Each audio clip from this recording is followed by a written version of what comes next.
우리 바울이 세운 초대교회 중 하나였던 이 고린도 교회는 많은 영적인 문제들이 발생했다고 했습니다. 그 영적인 문제들을 말씀으로 하나하나 해결해 주시는 이 성령님의 음성에 우리 역시 쫑긋 귀 기울이기를 바랍니다.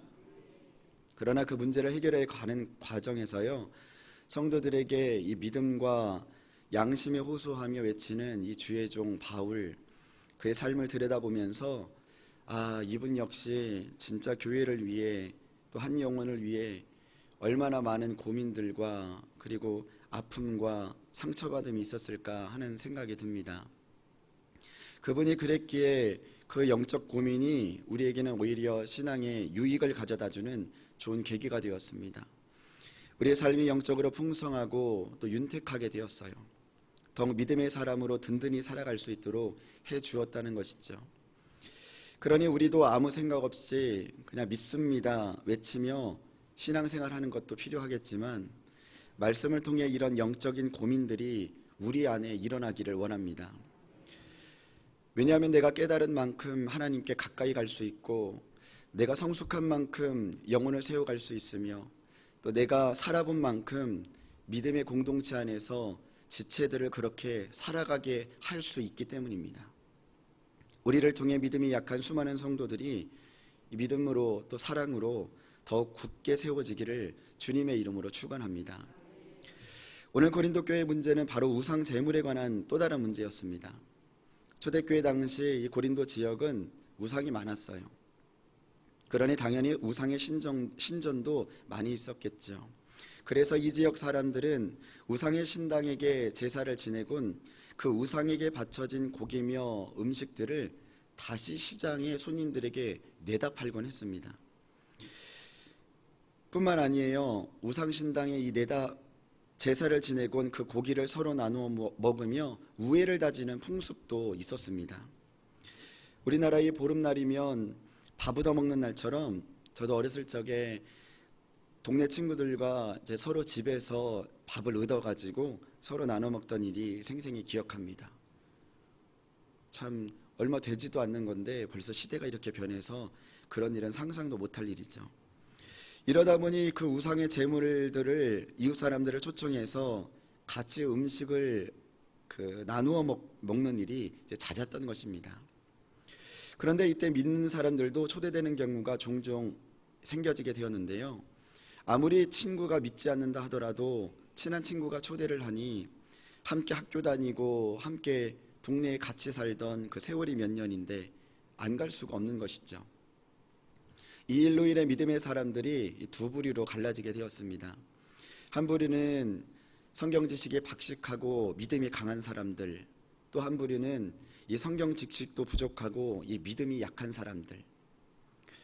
어느 명절날 이 예수님을 모르는 한 친구가 자기 집에 친구들을 초대했습니다.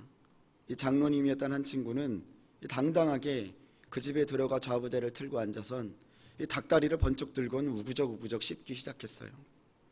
깍두기는 왜 이렇게 맛있는 거예요? 아삭아삭. 오릿고기, 돼지머리고기, 선지며 닥치는 대로 차려진 음식을 마구마구 먹기 시작했습니다. 그런데 그 집에 같은 고린도 교회에 다니던 친구도 마침 함께 초대되어 온 것입니다. 장로님, 명절인데 어떻게 우상제물을 그리 아무렇지도 않게 먹을 수 있습니까? 그러고도 장로님입니까? 아무리 친구 집에 초대받다 왔기로서니 너무 실망했습니다. 이 친구가 너무 상처를 받았어요. 그랬더니 장로님이 말합니다. 아니 친구 성도님, 이게 우상제물에 바쳤던 건지 아닌지 성도님이 우상신전에 가서 보셨습니까? 못 봤지요? 그랬더니 친구말, 그러나 장로님, 우상제물에 바쳐진 것일 수도 있지 않습니까? 우상은 귀신의 제사인데 만에 하나 그 음식을 먹으면 어떡합니까? 귀신을 섬기는 것이 되는 것 아닙니까? 그랬더니 장로님이 껄껄껄껄 웃으시면 이렇게 말합니다. 친구 성도님, 아직 믿음이 많이 부족하시군요. 우상 제물에 바쳐진 것인지 나는 보지도 못하였고, 우상이며 우상 제물은 실은 아무것도 아닌 것입니다. 우리 하나님만이 한 분 주님이신데 그깟 우상에게 바쳐진 음식 좀 먹었다고 되십니까? 그 음식은 나에게 어떠한 영향력도 미치지 못하는 것입니다. 더 자세한 이 우상에 대한 내용과 귀신에게 제사한 음식을 먹어야 되나 말아야 되나 이 내용이 궁금하시다면 고린도전서 10장을 더 찾아보세요. 우리 성도님은 더 자세한 내용은 8장과 더불어 10장까지 한번 찾아보시기 바랍니다. 이 장로님이 지금 하신 말씀의 답변이 오늘 본문의 말씀 8장 4절에서 6절까지의 말씀입니다. 같이 합독하겠습니다. 시작. 그러므로 우상의 제물을 먹는 일에 대하여는 우리가 우상은 세상에 아무것도 아니며 또한 하나님은 한 분밖에 없는 줄을 아노라. 비록 하늘에나 땅에나 신이라 불리는 자가 있어 많은 신과 많은 주가 있으나 그러나 우리에게는 한 하나님 곧 아버지가 계시니 만물이 그에게서 났고 우리도 그를 위하여 있고 또한 한 주 예수 그리스도께서 계시니 만물이 그로 말미암고 우리도 그로 말미암아 있느니라. 아멘. 성도님, 우상은 아무것도 아니에요. 그 친구 성도님에게 이렇게 말씀을 하고 있는 거죠. 우리 학생들이 얼마 전에 이런 일이 있었습니다. 한 학생을 자기들끼리 모여서 중보 기도를 했나 봐요. 그래서 중보 기도를 하는데 고3인 그 학생이 6년이나 중고등부 신앙생활을 했는데도 자신은 그냥 기독교, 불교, 유교, 힌두교 이런 종교 중에 하나같이 느껴진대요. 그래서 믿음의 친구들이 그 친구를 위해서 함께 통성으로 기도해 주었습니다. 문제는 그 다음부터 그 학생의 말을 들은 이 중학생 몇 명의 친구들이 내가 이렇게 간절히 기도하고 하는데 부모님이 야, 너 미친 거 아니야? 라는 말을 듣기도 했는데 내가 진짜 이 종교 중에 하나인 기독교에 열심히 빠져 있는 것 아니야? 라는 생각이 들더니 나중에 그 생각이 그 학생들 몇 명을 그냥 사로잡아 버린 것입니다. 그리고 그 누룩이 다른 학생들에게도 영적으로 전이가 돼버린 것이에요. 야, 코로나도 교회 가도 걸리던데 이 기독교도 그냥 종교 중에 하나 아니야? 하나님이 살아계시다면 그 창조주 하나님이. 그래서 제가 처음에는 그 학생에게 조용조용히 저한테 그것으로 인하여 심각하게 울먹이면서 물어서 말씀으로 설명을 해주다가 그 생각에 사로잡혀 헤어나오지 못하는 이 귀신의 역사라는 확신이 드는 순간 저는 이렇게 외쳤습니다. 야, 목사님 똑바로 봐.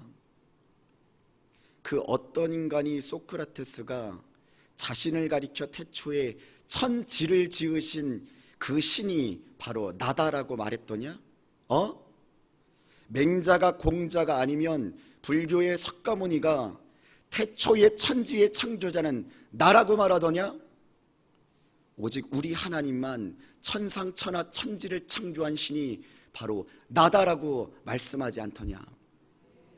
그 누가 어떤 인간이 너를 위해서 피 흘렸더냐?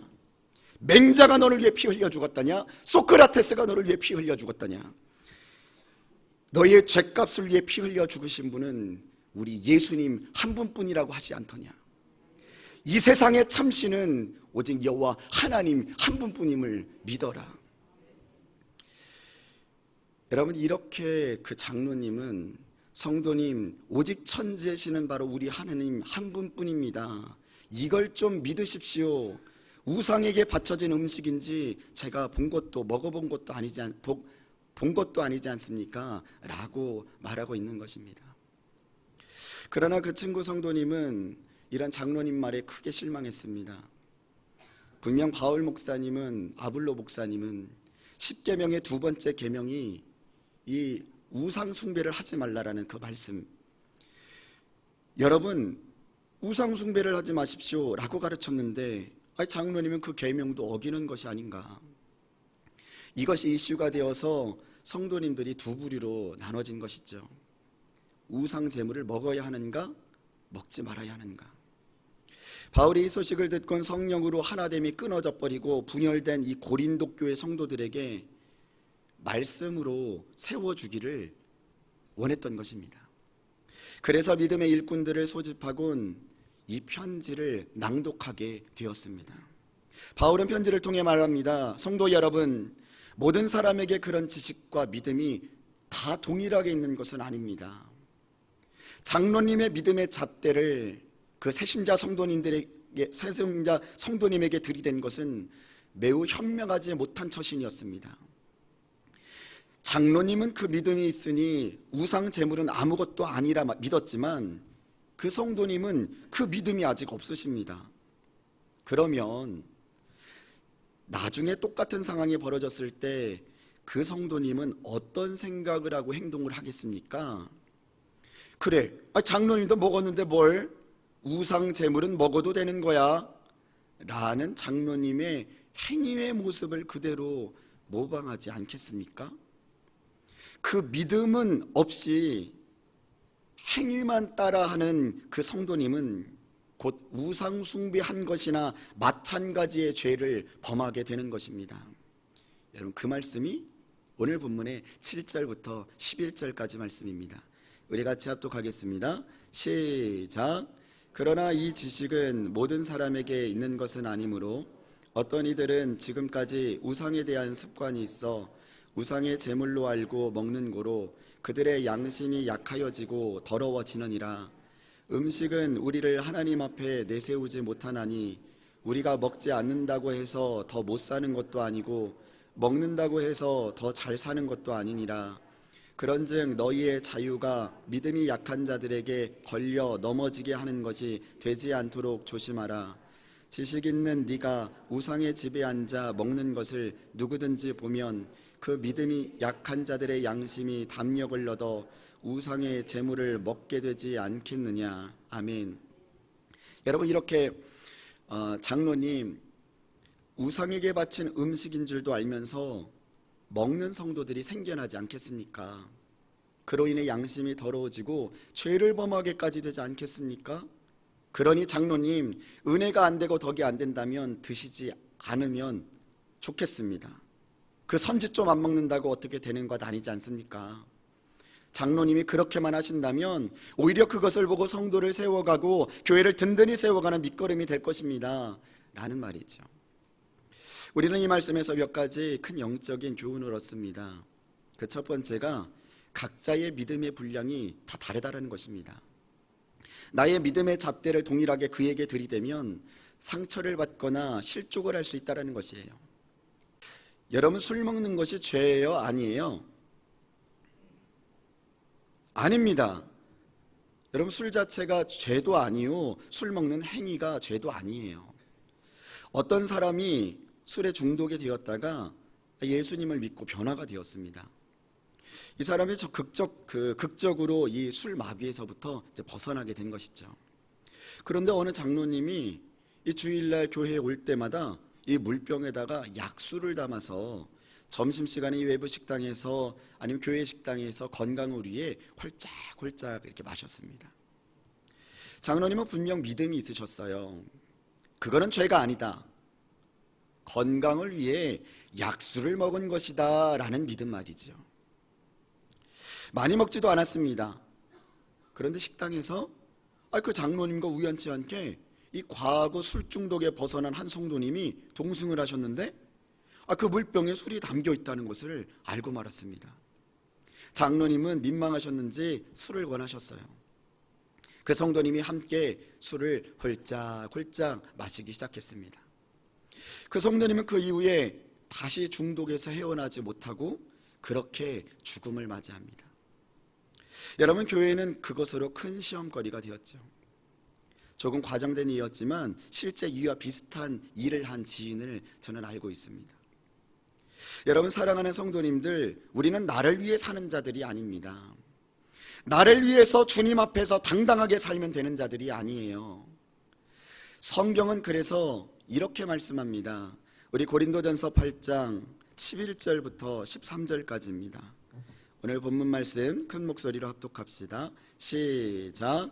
그러면 네 지식으로 그 믿음이 약한 자가 멸망하나니 그는 그리스도께서 위하여 죽으신 형제라.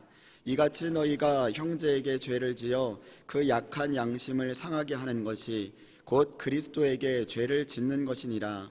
그러므로 만일 음식이 내 형제를 실족하게 한다면 나는 영원히 고기를 먹지 아니하여 내 형제를 실족하지 않게 하리라. 아멘. 여러분, 쉬운 성경은 이렇게 말씀합니다. 이렇게 되면 믿음이 약한 성도는 여러분의 지식 때문에 망하게 되는 것입니다. 그리스도께서는 바로 그 성도를 위해 죽으셨습니다. 이런 식으로 여러분의 동료 성도들에게 죄를 짓고 그들의 약한 양심에 상처를 준다면 여러분은 그리스도께 죄를 짓는 것입니다. 그러므로 내가 먹는 음식 때문에 내 동료 성도들이 걸려 넘어지게 되는, 그 사람이 걸려 넘어지지 않도록 하기 위해 나 바울은 평생 고기를 먹지 않을 것입니다. 여러분, 바울은 목 놓아 외쳤습니다. 주님이 나를 위해 십자가 죽으심은 이제 나만을 위해서 살지 말고 형제를 위해, 다른 지체를 위해 살라고 죽으신 것입니다. 그렇게 그 말과 그 행동이 믿음의 공동체에 덕이 되지 않는다면, 나의 믿음의 자유함이 오히려 그 다른 성도에게 걸림돌이 되어진다면 그것을 하지 않는 것, 이것이 믿음의 덕을 세우는 일이며 공동체를 세우는 일임을 성도 여러분 명심하시기 바랍니다 라고 말이지요.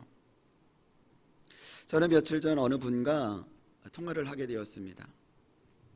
담임 목사님이 전에 말씀 시간에 전하였던 한 이야기를 나눴는데요, 제가 TV를 직접 본 내용이 아닌지라 이제 좀 양해해서 이제 들어주시면 좋겠습니다. 내용은 이렇습니다. 한 어머니가 한 딸을 키우면서 이 시장거리에서 이 사과나 잡다한 것을 죄다 펼쳐서 그렇게 팔고 있었어요. 그러던 중 그 어머니가 예수님을 믿게 되었습니다. 그 어머니는 늘 성경책을 열어서 말씀을 읽으며 하루를 시작하곤 이 장사를 접을 시간에도 기도로 하루를 마무리합니다. 그런데 큰일이 벌어졌습니다. 자신의 딸이 어떤 일로 인해 귀신의 신내림을 받아 무당이 돼버린 것이죠. 그 어머니는 딸과 절교를 하곤 하루하루 그렇게 살아가고 있었습니다. 세월이 흐른 후에 한 통의 전화가 옵니다. 바로 자신의 딸이었습니다. 어머니, 제가 결혼을 하게 되었습니다. 오셔서 축하해 주실 수 있으신지요? 어머니는 단칼에 거절을 합니다. 이로 인해서 교회 목사님과 상담을 했는데 믿음을 지키기 위해서 절교하라고 가르쳤던 것이에요. 그 가르침대로 그렇게 믿음을 지키고자 했던 것이죠. 누구나 누구를 만나 참 그렇게 신앙생활을 하느냐가 이렇게 참 중요한 것입니다. 그러면서 그분은 이렇게 질문을 했습니다. 통화하신 분이 만약 목사님이라면 내 자녀, 그러니까 제 자녀죠. 제 자녀가 그런 상황이 되었다고 가정했을 때 어떻게 하겠습니까? 라는 질문이었습니다. 여러분이라면 이제 뭐라고 답하시겠습니까? 저는 뭐라고 답해야 하는 것일까요? 저는 이렇게 답변했습니다.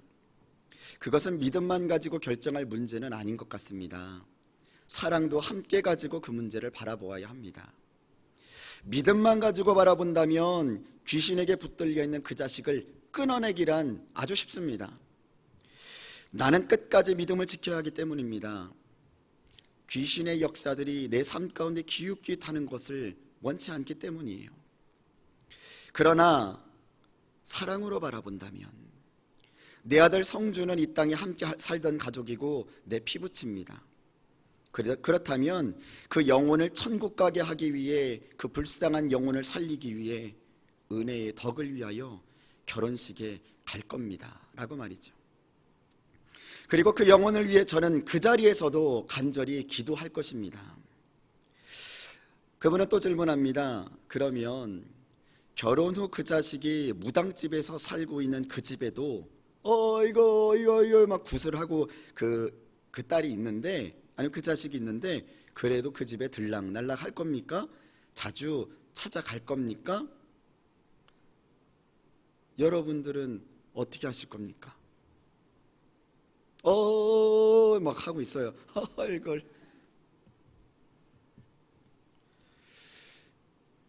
대답했습니다. 네, 갈 겁니다. 그 영혼을 구원받기 위해서라면 그곳에 가야 하죠. 예수님의 이름으로 귀신을 쫓아내고 끊임없이 내 자식을 위해 기도할 것입니다. 그것이 주님이 원하시는 사랑이니까요. 여러분, 오늘 성경에 말하는 이 고린도전서 8장 1절부터 3절까지의 말씀이 바로 그 내용인 것입니다. 우리 같이 합독하겠습니다. 시작. 우상의 제물에 대하여는 우리가 다 지식이 있는 줄을 아나 지식은 교만하게 하며 사랑은 덕을 세우나니 만일 누구든지 무엇을 아는 줄로 생각하면 아직도 마땅히 알 것을 알지 못하는 것이요 또 누구든지 하나님을 사랑하면 그 사람은 하나님도 알아주시느니라. 아멘. 여러분, 이 모든 것들은 하나님의 사랑으로부터 흘러나와야 되는 것입니다. 우상의 제물을 먹지 않는 이유가 무엇입니까? 그 영혼을 사랑해서 그 영혼을 살리기 위해서입니다. 여러분, 결혼식에 참석하는 이유가 무엇입니까? 그 영혼을 사랑해서 그 영혼을 살리기 위해서예요. 여러분, 귀신이 들벅거리는 무당집에 그 부모가 가야 하는 이유가 무엇입니까? 내 자식의 영혼을 사랑하기 때문이죠. 우리에게 주시는 두 번째 영적인 교훈은 바로 하나님의 사랑으로 그 영혼을 바라볼 줄 알아야 된다는 것입니다. 그래서 따라합시다. 사랑은 배려다. 여러분, 지식은 우리가 이것을 할 수 있느냐 없느냐, 옳으냐 그르냐 이것만 말이에요. 그러나 사랑은 어떤 것을 내가 설령 할 수 있을지라도 그것이 다른 이에게 유익하지 않는다면 하지 않는 것입니다. 그것이 영혼에게 유익하느냐 유익하지 않느냐, 그것을 함께 바라볼 줄 아는 것, 그것이 배려이며 사랑인 것이죠. 내가 그렇게 함으로 그 영혼을 세울 수만 있다면, 그를 도울 수만 있다면 나의 희생을 감수해야지. 그래, 나의 먹고 싶음을 감수해야지. 여러분, 이것이 하나님의 사랑의 마음인 것이죠. 믿음의 지식보다 더 큰 것은 사랑이라는 것입니다. 지금 9장, 10장 나아가면서 이 사랑을 근거로 테두리로 바울은 말씀하고 싶은 것이죠.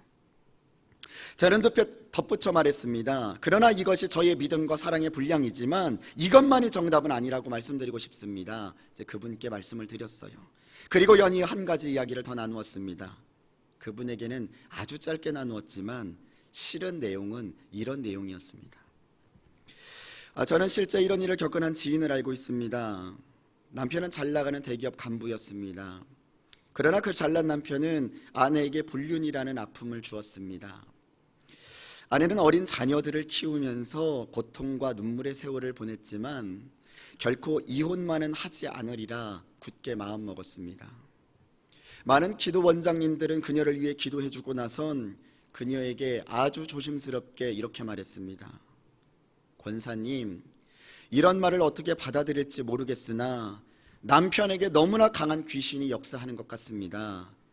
이혼을 권면해 드리고 싶습니다. 그러나 그녀는 끝내 이혼하지 않았습니다. 20여 년 동안 오직 주님만을 바라보며 그 세월을 견뎠어요. 그녀는 처음에는 하나님을 향한 절대적인 믿음을 가지고 있었습니다. 하나님을 위해서라면 몸된 교회를 위해 아낌없이 적은 살림에도 헌신하며 헌물을 아끼지 않았어요. 세월이 지난 후에 남편이 기적적으로 돌아왔습니다. 그러나 남편은 정말 거지가 되었어요. 그런 남편을 받아주었지만 남편은 여전히 귀신에 붙들려 있었습니다. 교회를 욕합니다. 남편은 목사님을 욕합니다. 교회에서 목사님을 쫓아내기 위한 주동자가 됩니다. 교회를 안 나오는 것도 아니고 나가서 주동자가 돼요. 처음에는 그 귀신에 붙들린 남편을 위해 또다시 기도하기 시작했습니다. 감당할 수 있을 것이라 굳게 믿었어요. 그리스도의 사랑이라면 능히 나는 감당할 수 있으리라. 그렇게 그를 품고 살고 있습니다. 문제는 지금부터입니다. 점점 권사님은 난폭하게 변해갔습니다. 남편과 매일 다툼을 하며 불평과 불만으로 폭언이 자신도 모르게 쏟아져 나오기 시작했습니다. 귀신의 역사가 함께 일어나는 것이죠. 주님만 바라보며 살 때에는 그렇게 생활이 부족하더라도 기쁨과 행복이 가득했건만 지금은 오히려 그렇지를 못합니다. 물질이 막혔습니다. 기도해주던 모든 사람의 관계도 권사님은 다 끊었습니다. 저와도 연락을 끊었습니다. 무엇입니까? 아직 결과는 모릅니다. 물론 누구보다도 남편을 사랑하고 있는지도 모릅니다.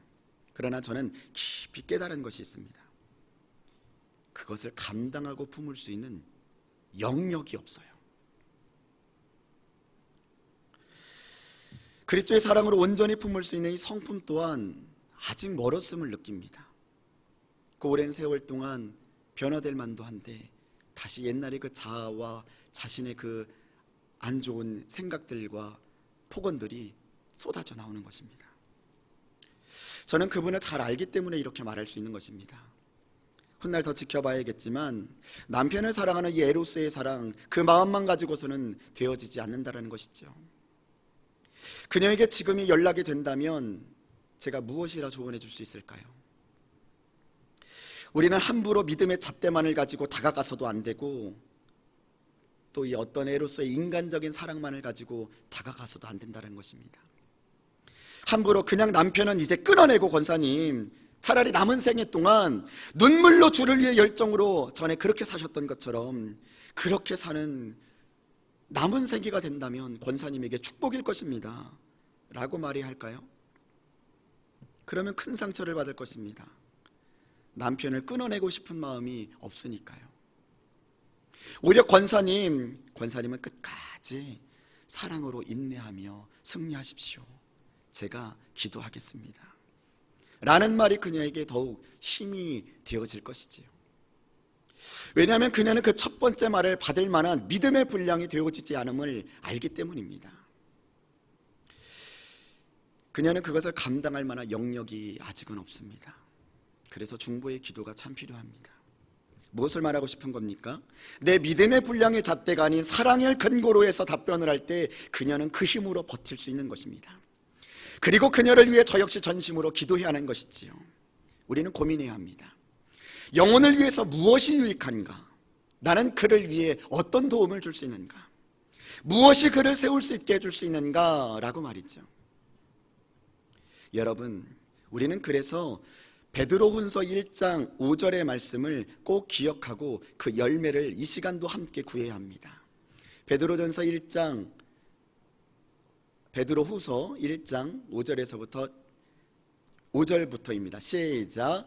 그러므로 너희가 더욱 힘써 너희 믿음의 덕의 지식을, 지식의 절제를, 절제의 인내를, 인내의 경건을, 경건의 형제 우애를, 형제 우애의 사랑을 더하라. 사랑을 더하라. 사랑을 더하라. 여러분, 우리가 이것을 할 수 있느냐 없느냐, 옳으냐 그르냐, 지식은 중요하지 않습니다.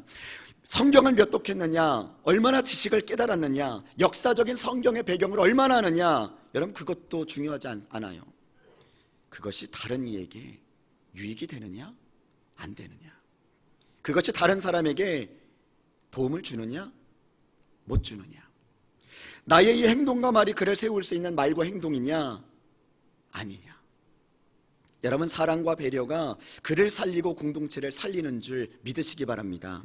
그럴 때 나의 영혼과 우리에게 맡겨주신 영혼들이 함께 열매 맺는 공동체가 되어질 것입니다. 아멘. 크게 합시다. 하나님, 이 모든 은혜의 열매들이 내 삶에도 풍성히 맺어지게 하옵소서. 하나님, 이를 위해 지혜를 더하여 주시옵소서. 하나님, 이를 위해 믿음을 더하여 주시옵소서. 하나님, 사랑을 더하여 주시옵소서. 그러할 때 우리를 통해 수많은 영혼들이 세워지며 살아나게 될 것을 믿습니다. 그 형제를 알지만 말고 그 형제를 사랑합시다. 우리 옆에 분과 인사합시다. 사랑합시다. 네, 내 아내, 내 남편을 알지만 마시고, 내가 이렇게 오랫동안 살다니 내가 당신 속 다 알아. 내가 당신 안에서 내가 다 알아. 이게 아니라 내 아내, 내 남편을 사랑합시다. 내 자녀를 알지만 마시고 내 자녀를 진짜 사랑합시다. 하나님이 나를 잘 아시고 사랑하시듯 말입니다. 약한 자의 믿음을 돌아봅시다. 이것이 주님의 길인 줄 믿습니다. 우리 3절을 읽고 말씀을 마치겠습니다. 시작. 또 누구든지 하나님을 사랑하면 그 사람은 하나님도 알아주시느니라. 아멘. 하나님이 알아주시는 하나님의 사랑을 입는 성도가 저와 여러분 되기를 주님의 이름으로 축원합니다. 기도하겠습니다. 하나님, 오늘은 우상제물에 대하여서 말씀을 주셔서 감사합니다. 나의 성경 지식이 오히려 다른 사람의 아픔이 되지 않게 하시고 나의 믿음의 분량이 다른 사람에게 상처가 되지 않게 하옵소서. 오히려 믿음의 덕의 지식을, 지식의 절제를, 절제의 인내를, 인내의 경건을, 경건의 형제 우애를, 형제 우애의 사랑을 더하셔서 사랑으로 오늘도 바라보게 하옵소서. 이 풍성한 주의 열매들이 사랑으로만 맺어지게 하여 주옵소서. 이것을 할 수 있느냐 없느냐 옳으냐 그르냐 보다 이것이 그 지체에게 유익한가 도움이 되는가를 먼저 생각하는 이 날이 되게 하옵소서. 예물 드립니다. 하나님께 예배드리기를 즐거워하는 자녀 되게 하옵소서. 범사에 감사드립니다. 새벽제단 쌓게 하신 하나님께 감사드리며 17일자 예물 드립니다. 아들의 길을 인도하시는 하나님 감사합니다. 아들에게 믿음의 분별력과 지각을 허락하시며 하나님의 보시기에 아름다운 자로 세워지게 하옵소서. 날마다 새롭게 하옵소서. 영혼 구원 전도에 힘쓰며 주 뜻대로 살아가는 가정 되게 하옵소서. 아들의 모든 수술 과정을 주님께서 인도하여 주심을 믿습니다. 주님 주신 사명 잘 감당할 수 있는 아들 되게 하옵소서. 음양 방송 헌금 드립니다. 여호와 라파 되시는 예수님을 섬기는 가정 되길 소망하며 오늘 하루 시종 감사하는 날 되게 하옵소서. 이와 같이 너희도 명령 받은 것을 다 행한 후에 이르기를 우리는 무익한 종이라 우리가 할 일을 한 것뿐이라 할지니라. 아멘. 우리 무명으로 예물 드리며 11조 엠버 드립니다. 존귀하시고 거룩하신 하나님, 이 예물을 기뻐 받아주시고 하나님 나라와 교회를 위해 꼭 필요한 곳에 귀하게 사용하여 주옵소서. 예물의 마음의 소원을 담아 드린 손길 그 기도 제목 드려보시사 기도 제목대로 주께서 일하여 주시옵소서. 살아계신 예수 그리스도의 이름으로 간절히 기도드립니다. 아멘. 우리 옆에 분과 인사합시다. 성도님을